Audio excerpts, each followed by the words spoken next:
What an airhead. Jeez, Mr. Takes a swing at everybody. This is not her fault. She's a very nice girl and, more importantly, a fan. She even has a fan site dedicated to you. And she was very helpful when I was looking for you. Seriously, Al, what you were saying in the car, just listen to yourself. What, you shot a guy and his body just disappeared? When was the last time you slept? What, are you high? Have you been drinking? No!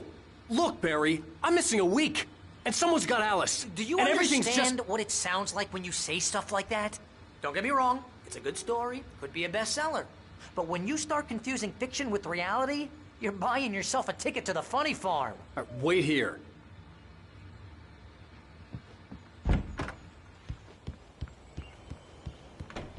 Easy there, boy. I'm almost done. Hey, Rusty, right? You rent cabins. Oh, Mr. Wake. I'd shake your hand, but mine are kind of full here. Actually, I'm sorry about this. Would you mind grabbing the registration form from the desk? It's just across from Bucktooth Charlie. Okay, sure. What happened? Crazy poachers. Max here got his foot caught in a trap. They're illegal to use here. Hell, you're not supposed to hunt within the park at all. But that doesn't stop some lowlifes. Well, at least Max is gonna be okay. He got lucky. Max is still groggy from the shot I gave him, and I'd rather not leave him alone just yet. The form's on the desk across from the mammoth skeleton.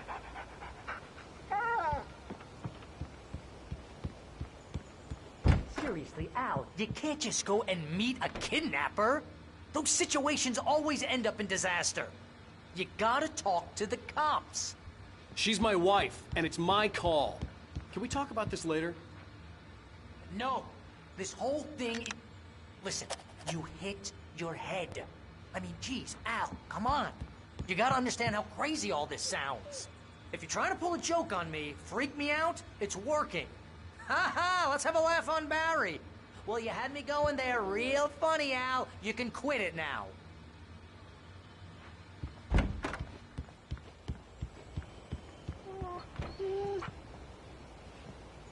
I think this is the form you wanted.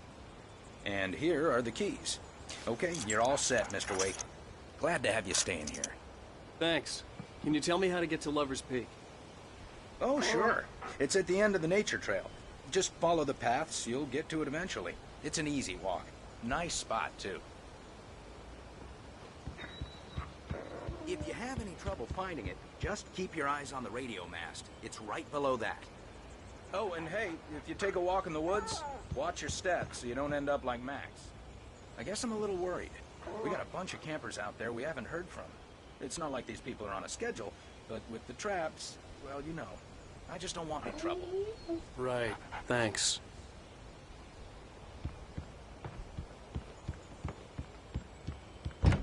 Look, Al, you're asking me to believe that you shot a dude who went poof into thin air, a guy who was bulletproof until you pointed a flashlight at him. You hear that from people who end up spending time in padded rooms, strapped to their beds, wearing white shirts with too long tangled up sleeves, and eating a healthy diet of pills. Al, you make cruel jokes about people who believe that kind of stuff. You're the skeptic. You gave me an hour-long lecture on homeopathy last month. What was it? If there's no proof, it's pure bullshit. Period. Guess the laugh's on me then. Al, come on! I mean, okay. Okay, maybe something weird happened to you, okay? Well, thanks for the heartfelt vote of confidence. All I'm saying is you gotta throw me a bone here, bestseller. What would you think if it was me? There's no way you should be going out at midnight with a gun. No one asked you to come here, Barry. Either work with me on this or go straight back to New York. Your choice.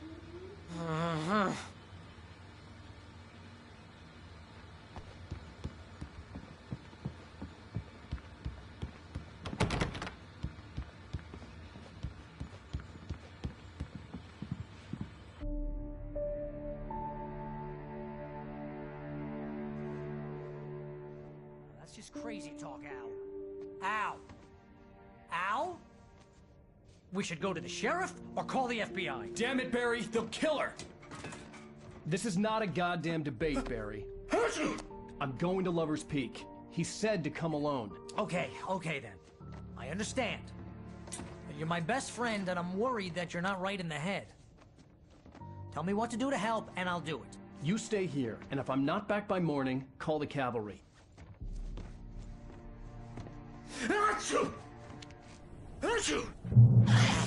Just be careful with the natives, Al. These yokels are dangerous. Everybody hates a tourist, or it'll be deliverance all over again.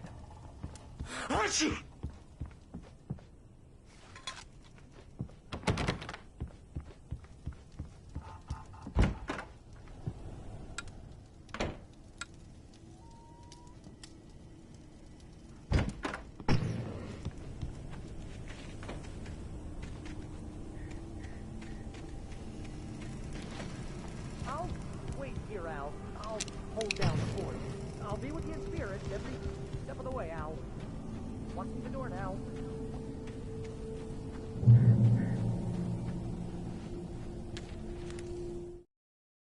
Barry had never gotten along with Alice, but he knew Alan loved her with an almost frightening intensity. And now something had happened to Alice. And here was Al armed with a gun and saying things people got put in padded cells for. It was as if his friend had experienced a massive psychotic episode and was now totally disconnected from reality. It scared the shit out of Barry.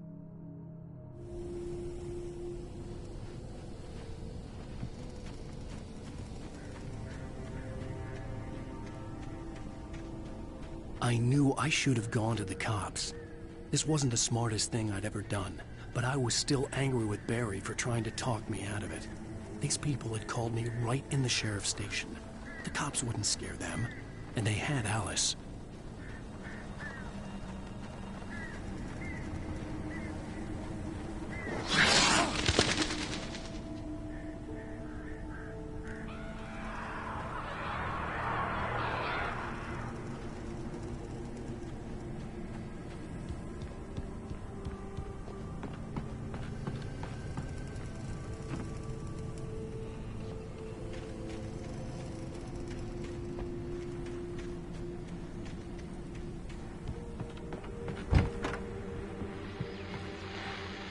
Welcome back to the show, folks. As promised, our very own Dr. Nelson has just parked his rear end in the studio. Doc, what's your Deerfest plan like?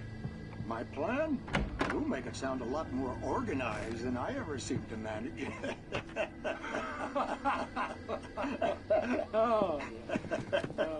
No plan, really. Just taking the atmosphere.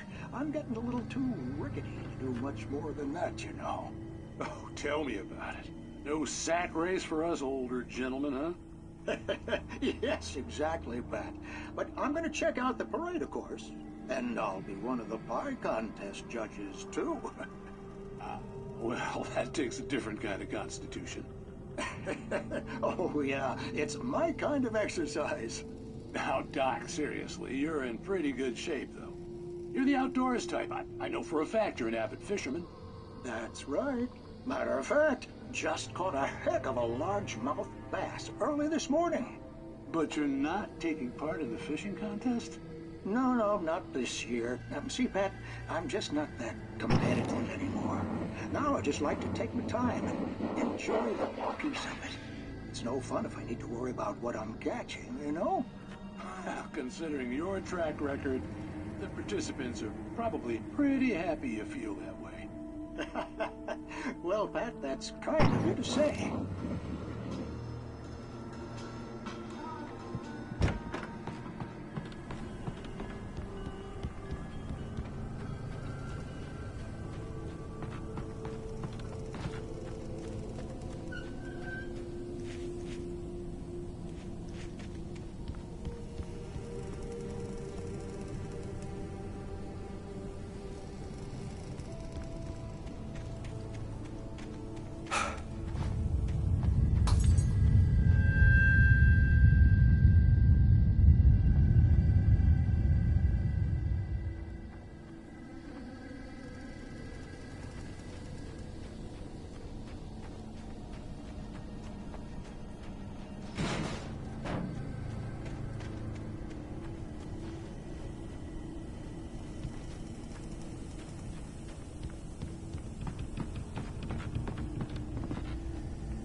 Crime and punishment. The cancer and cure of civilization. But some crimes are impossible to punish, especially in Night Springs. Tonight's episode, The Man in the Mirror.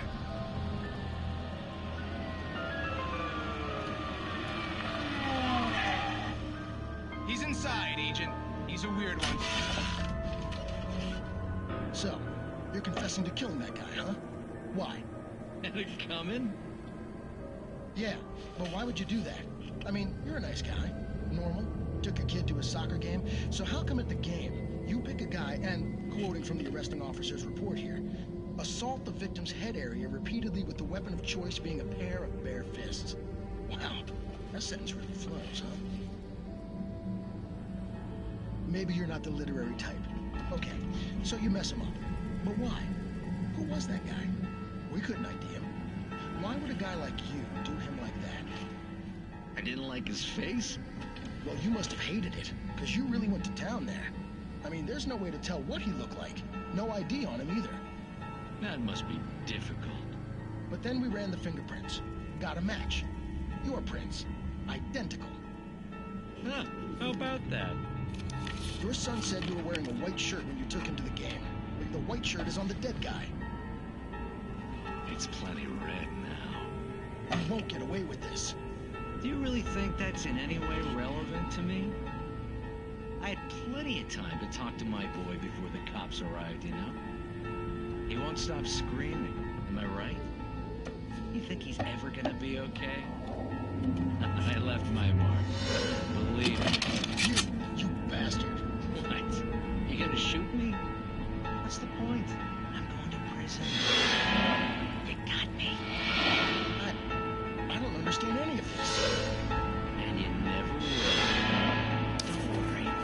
Maybe you'll see me again, Agent. Maybe in the mirror.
The air in the visitor center was heavy with an awful smell, as if some rotten drowned thing had crawled up from its grave.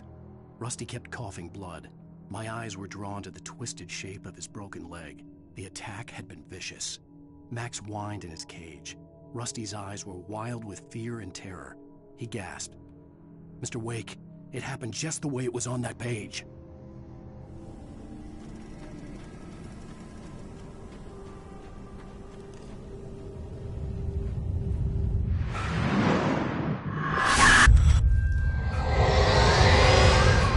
The vision left me weak. This was no head injury.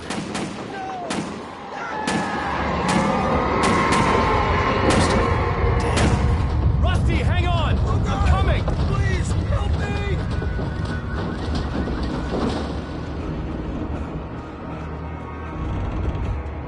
Anybody? Help me! Help! Help me!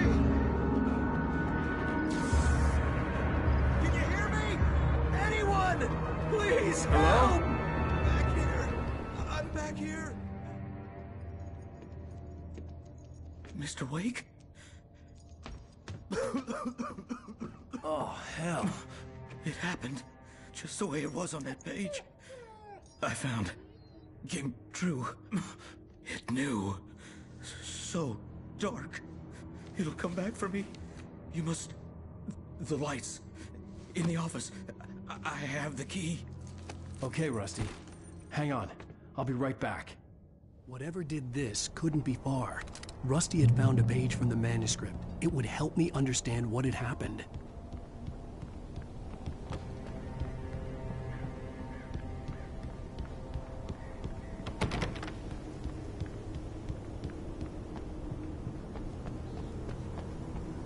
The only way to make sure that Rusty was safe was to get the power running and the lights back on. The visitor center was sturdy, but the impact turned the front of the building into splinters. Rusty was thrown across the lobby like a rag doll and hit the far wall hard. It didn't hurt until he tried to move and saw his leg bend the wrong way, felt the broken ribs stabbing him on the inside. Rusty howled in pain and fear, suddenly afraid to die alone.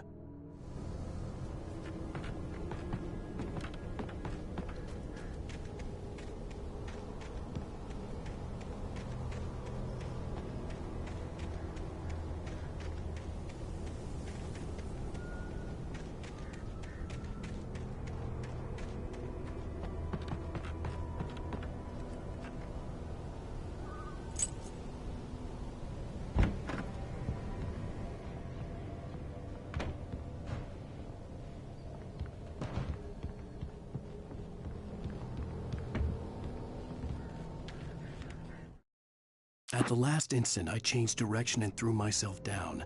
The axe splintered the trunk of a tree. I stumbled into the pool of bright light. My lungs burned. I was too exhausted to move. I tensed as I waited for the killing blow, but it never came. I raised my head. Nothing moved in the darkness beyond. For the moment, bathed in the cold light, I was safe.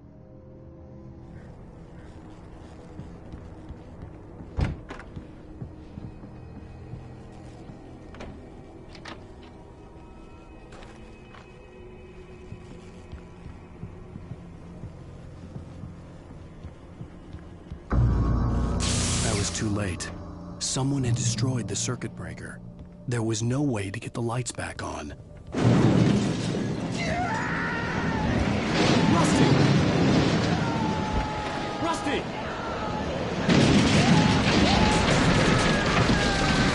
The ground was covered with oily patches that looked like liquid darkness. Just need hunting licenses.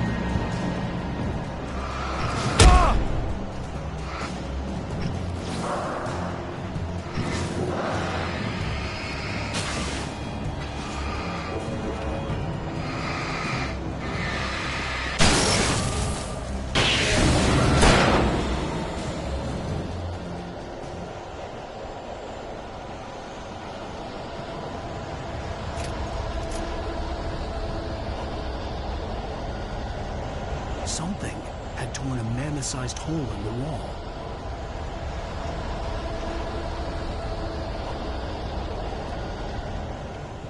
Please don't feed the animals.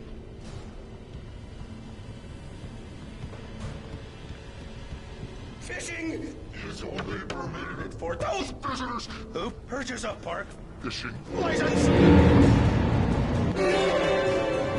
Obey the park ranger's instructions at all times. Rusty? Rusty, no! Never approach closer than 100 yards. Bears and wolves never approach any other Wildlife closer than 25 yards. pets must be leashed. At all times.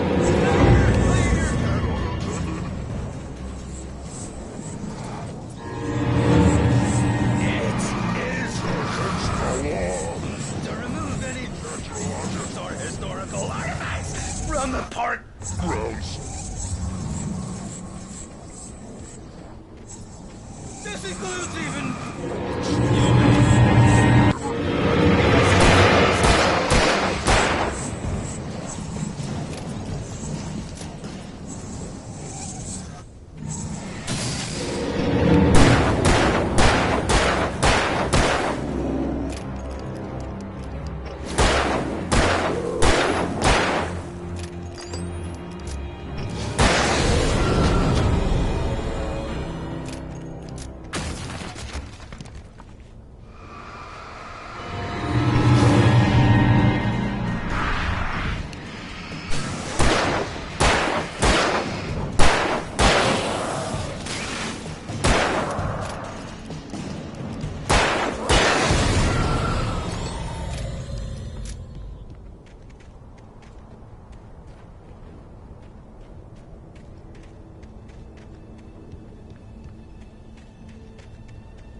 Forget about it, Barry. It's just me going crazy.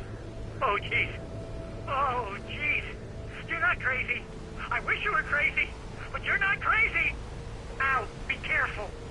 Stay in the cabin. Don't open the door for anyone. I mean it.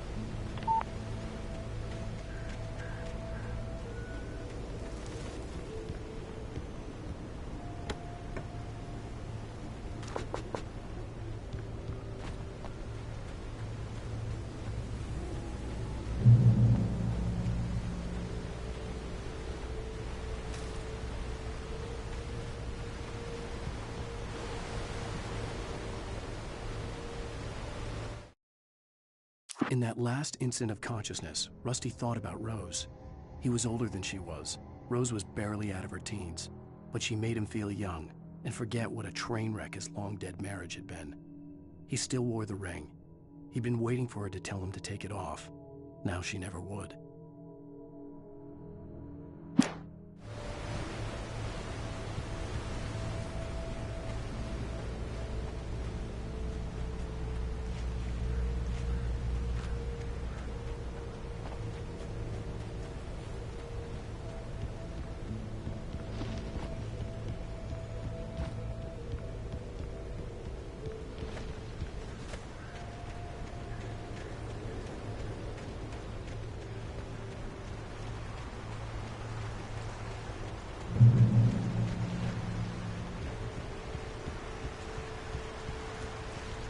Lover's Peak was at the far end of the nature trail.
Nobody in Bright Falls seemed to know where Al was, but Rose, the waitress at the diner, had seen him.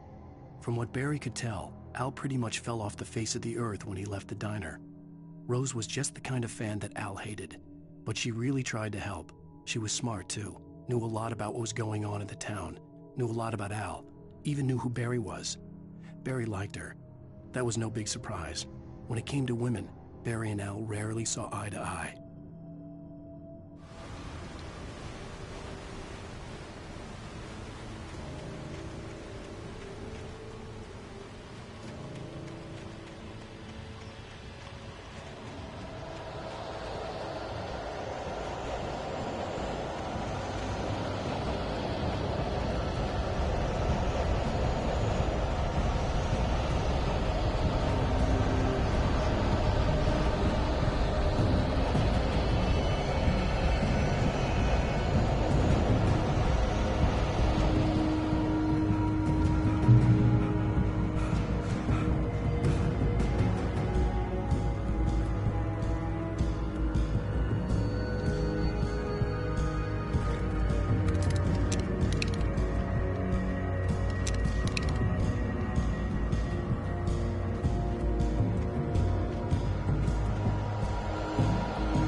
I turned the corner, afraid of what the flashlight's beam might reveal.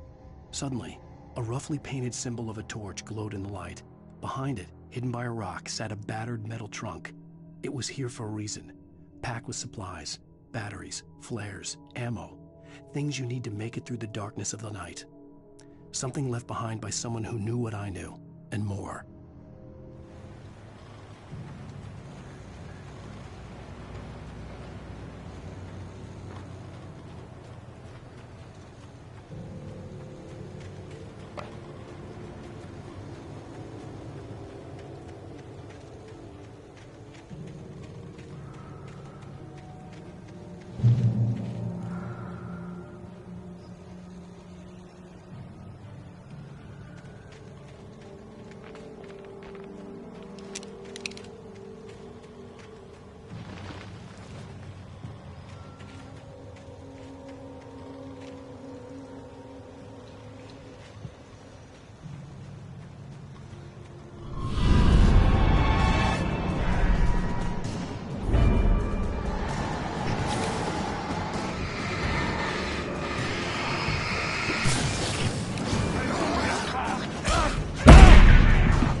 Agent Nightingale didn't want to be in Bright Falls.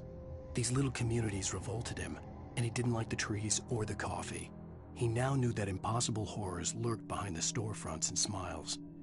He desperately wanted to turn the car around and just drive until he passed out or ran out of road and booze. But he had a job to do. He had a rider to catch, at any cost.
on, we gotta get moving. More of them coming.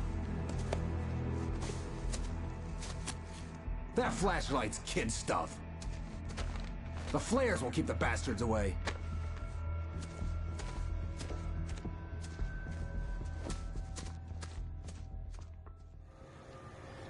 You can see them too? Hell, of course I see them. Come on, we gotta move. Why? Because that's the way the story goes. Yeah, but... Let's move! I lost my gun back there. Oh, I've got a gun. Just keep that light steady on him. It took a moment, but then I recognized him. He'd been on the ferry when I first arrived here with Alice. He knew my name.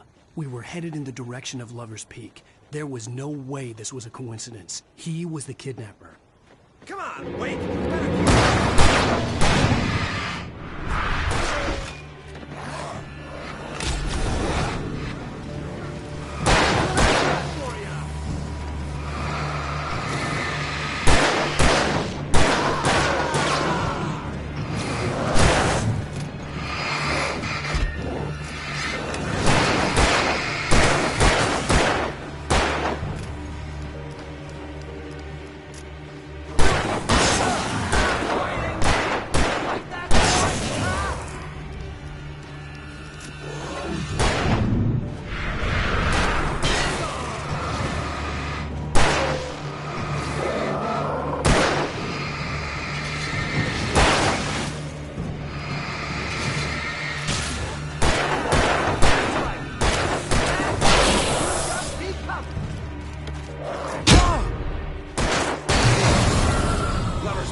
Wake.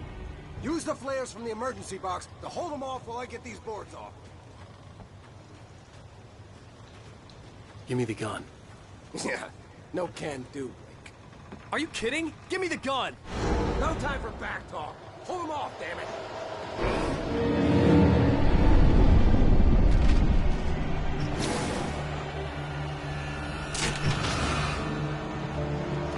Just a little longer. Scare them off.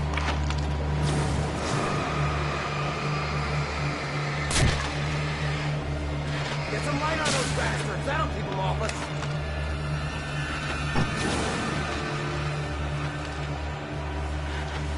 Just a little longer. I almost got it. Okay, it's over. Move it or lose it.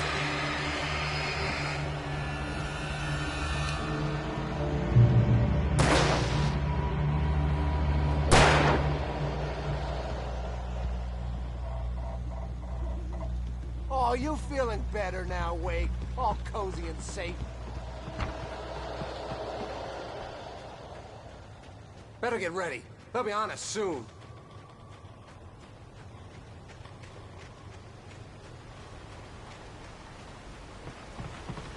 This is it, Wake. The last stand. There's more flares here. Get ready. We fight them as long as they keep coming.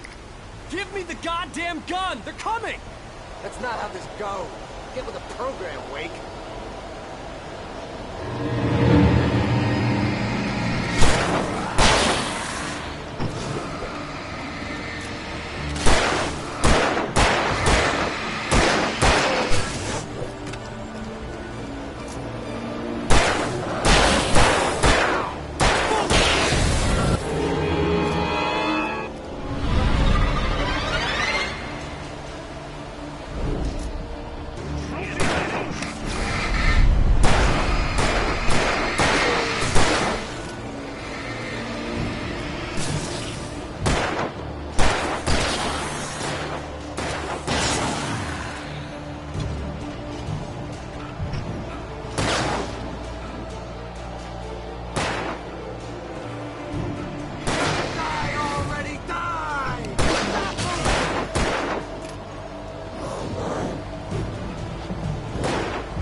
Let's cut the act now.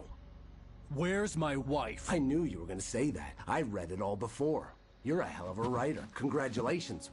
You're gonna bring about something glorious and terrible once we get you some proper editorial control. What the hell are you talking about? Where's Alice? I want the entire manuscript, or she's gonna suffer bad. You touch her mouth.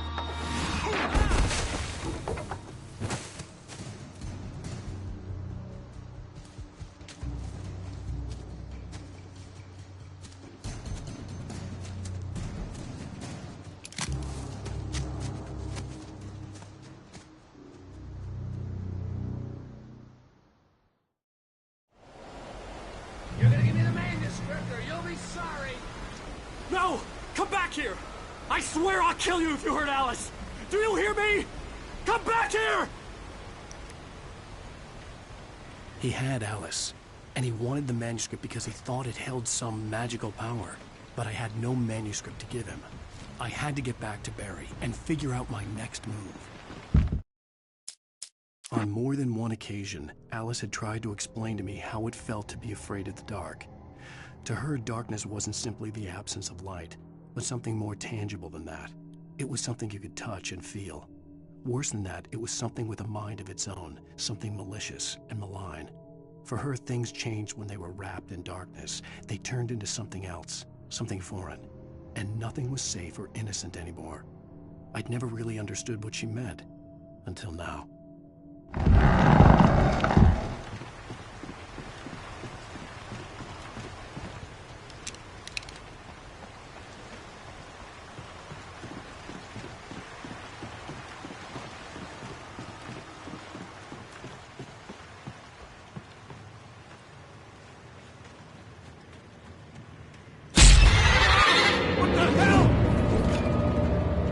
Rusty had warned me about these traps. It hurt like hell.